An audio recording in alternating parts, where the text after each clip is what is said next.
There's age, race, gender, pregnancy. I've never been fired my whole life. I've got awards from working places. Religion. Yes, religion. Boy, you better think about that one in Utah. We don't want to be known as the state that allows unchecked disability discrimination, that allows unchecked gender discrimination. I'm Fox 13 investigative reporter Nate Carlisle. Here in downtown Salt Lake City, you can see the industries where most Utahns work. There's restaurants, construction sites, all manner of white-collar workers. And inside this building is where those workers can report an employer who's discriminated against them for any of these reasons. But you're about to hear how the agency rarely rules in favor of workers. The department is so mistrusted, employment attorneys warn their clients it's a waste of time. So we worked at all the schools, mowing lawns, repairs, anything they needed done. Rob Windorf worked in the grounds department at the Salt Lake City School District. Anything to make the school look good. He reported what he thought was discrimination against older workers. Shortly thereafter, the district terminated Windorf.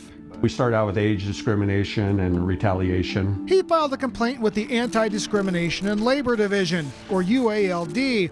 It has the authority to order a wrongfully fired employee back to work or make an employer pay lost wages.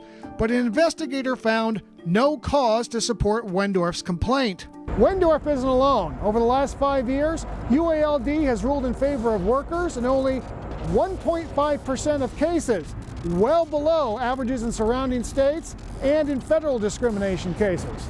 The reason it's a dumpster fire is because there's not enough resources. Lauren Skolnick is an employment attorney who also teaches at the University of Utah's Law School.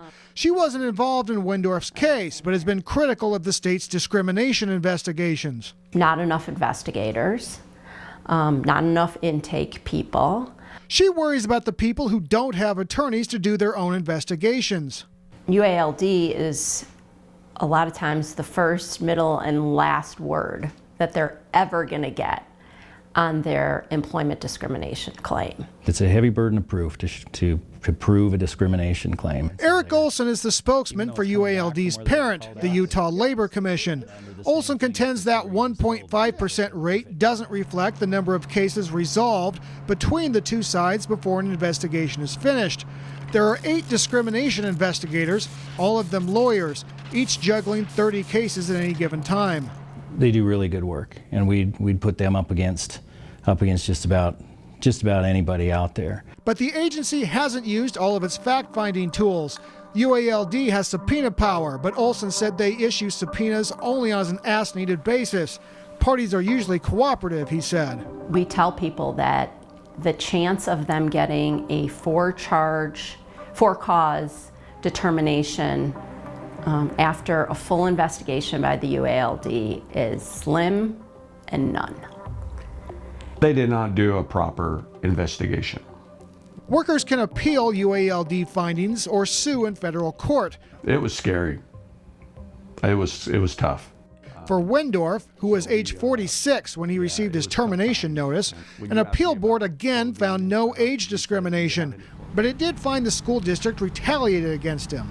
Windorf and Salt Lake City Schools settled his case in July for $60,000 plus legal fees, but he still didn't get his job back, a big deal given what happened after his termination. Within 2 months, I was diagnosed with stage 4 prostate cancer. I would have better benefits, income. Salt Lake City Schools has denied Windorf was discriminated or retaliated against. Does $60,000 encapsulate everything you went through? It'll never be enough for what I went through. If you feel as though you've been discriminated against at work, Windorf, as well as employment attorneys we spoke to, recommend you consult your employer's discrimination policies, document everything, and consult a lawyer. In Salt Lake City, Nate Carlisle, Fox 13 News, Utah.